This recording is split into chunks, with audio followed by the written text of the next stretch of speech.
रहे हैं क्योंकि देखिए नेपाल में जो तबाही है वो तबाही का असर बिहार में भी दिख सकता है क्योंकि बिहार की नदियां भी उफान पर आ सकती हैं। पहले से ही जो तराई इलाके हैं बिहार के वहां नदियां उफान पर हैं। कुछ निचले इलाकों में बाढ़ का पानी पहुंच भी गया है। अब ऐसे में जब नेपाल में स्थिति खराब हुई है तो जानकारी ये है कि कोसी नदी का जलस्तर बढ़ सकता है और उसके जलस्तर बढ़ने से बाढ़ और भी तबाही मचा सकता है, ऐसी खबरें हैं।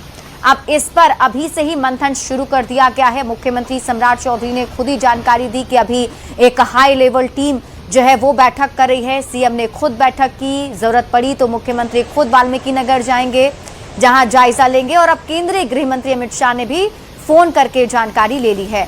न्यूज 18 संवाददाता आनंद अमृतराज अधिक जानकारी के साथ जुड़ गए हैं। तो आनंद, अब इस पूरी स्थिति पर केंद्र सरकार की भी नजर है, तो सहयोगी आनंद से जुड़ने की कोशिश करेंगे और उनसे हम अपडेट भी लेंगे। लेकिन उससे पहले आपको हमारे साथ आनंद जुड़ चुके हैं। आनंद, क्या जानकारी है? केंद्रीय गृह मंत्री अमित शाह ने खुद फोन करके बात की और स्थिति पर नजर बनाए हुए हैं। देखिए, नेपाल में जो त्रासदी आई है, जाहिर सी बात है नेपाल में जो त्रासदी आई है उसका सीधा असर बिहार पे पड़ेगा और खासकर गंडक के जो भी गंडक नदी जिधर जिधर से गुजरती है उन इलाकों में बाढ़ का खतरा बढ़ गया है। और जाहिर सी बात है स्थिति अभी फिलहाल चिंताजनक है, लेकिन बिहार सरकार पूरी तरह के सलत मोड में। इसी बीच में केंद्रीय गृह मंत्री अमित शाह ने बिहार के मुख्यमंत्री सम्राट चौधरी से बातचीत की और पूरे हालात की जानकारी ली। मुख्यमंत्री सम्राट चौधरी ने पूरी जानकारी दी और बताया कि बिहार सरकार अपने तरफ से पूरी तरीके से अलर्ट है।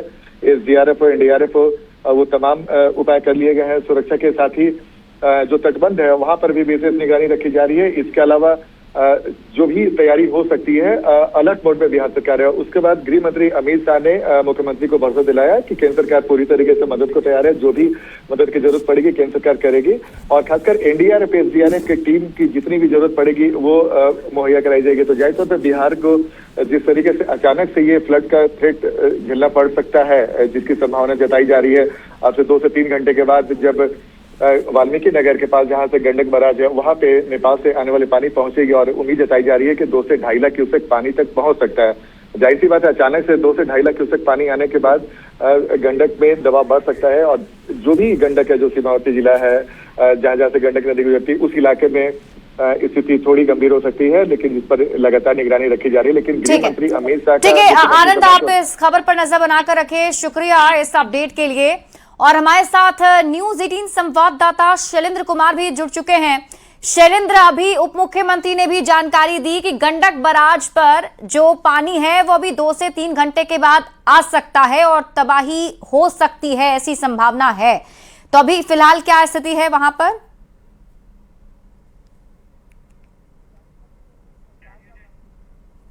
का दावा है कि जो अतिरिक्त टीम है और जो एक्सपर्ट लोग हैं बाढ़ राहत के लिए उसे वाल्मीकि नगर भेज दिया गया है और बैराज पर पानी आने में तकरीबन 3 से 4 घंटे का वक्त लग सकता है। हालांकि अभी तक जो जानकारी मिली है कि लगभग 80,000 क्यूसेक पानी जो है वो बैराज से डिस्चार्ज हो रहा है और ये कहीं न कहीं राहत की बात है कि अभी फिलहाल गंडक नदी का जो जलस्तर है वो सामान्य है।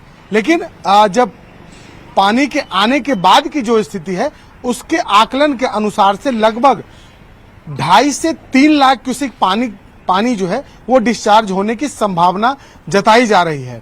हालांकि चूंकि पानी काफी तेज गति से बिहार की ओर आ रहा है तो ऐसी परिस्थिति में इस बात का खतरा जरूर है कि कहीं न कहीं उस इलाके में कहीं क्षति न पहुंचे और जो गंडक नदी का जो तटबंध है वो सुरक्षित रहे। इसको लेकर के जल संसाधन विभाग और सरकार के द्वारा जो आपदा विभाग की टीम है उसके द्वारा तमाम लोगों को लगा दिया गया है। उप मुख्यमंत्री विजय चौधरी ने भी जानकारी दी और थोड़ी देर पहले मुख्यमंत्री सम्राट चौधरी ने भी कहा है कि वो तमाम स्थितियों को देखते हुए एक उच्च स्तरीय टीम का गठन किया गया है जिसमें मुख्य सचिव और DGP के द्वारा निगरानी की जा रही है। मुख्यमंत्री सम्राट चौधरी भी इस वक्त अपने आवास में मौजूद हैं और वहां पल पल की जानकारी ले रहे हैं। जल संसाधन विभाग के अधिकारी उन्हें जानकारी दे रहे हैं। मुख्यमंत्री भी बैठक कर रहे हैं। उन्होंने साफ तौर पर कहा है कि यदि जरूरत पड़ती है तो वो हालात की समीक्षा करने के लिए वाल्मीकि नगर भी जाएंगे।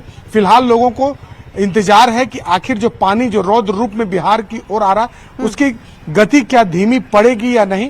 हालांकि सरकार का साफ तौर पर कहना है कि अभी 3 से 4 घंटे का वक्त लग सकता है। शैलेंद्र, कितने वाल्मीकि नगर जो इलाके प्रभावित होंगे? ये जिस तबाही की हम बात कर रहे हैं बिहार का, वो कितना इलाका होगा जो इससे प्रभावित होने वाला है?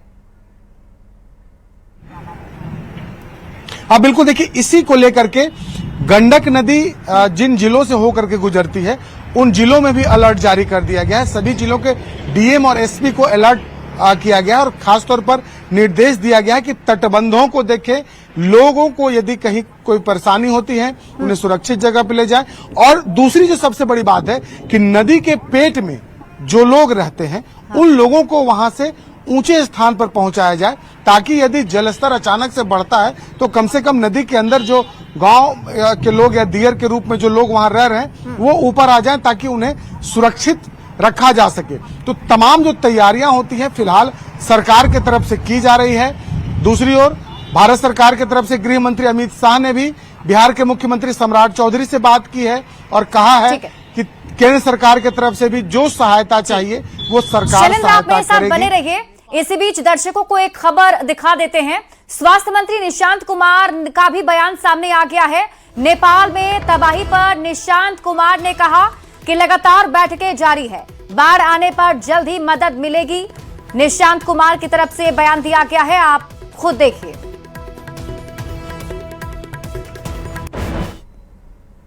फ्लैश फ्लड नेपाल में काफी उफान हो रहा है, नदियों में उफान है, जिसको लेकर बिहार में भी थोड़ी देर पहले जी हाँ अभी हम बैठक कर रहे हैं।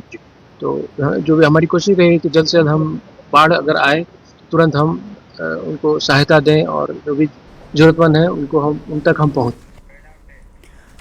देखिए, नेपाल में बाढ़ के बाद छपरा में हाई अलर्ट हो गया है। संभावित खतरे को देखते हुए डीएम वैभव श्रीवास्तव ने आपातकालीन बैठक बुलाई और सारण तटबंध की स्थिति का जायजा लिया है।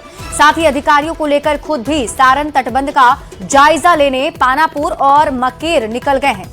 डीएम वैभव श्रीवास्तव ने कहा कि जिला प्रशासन अभी स्थिति पर नजर बनाए हुए है।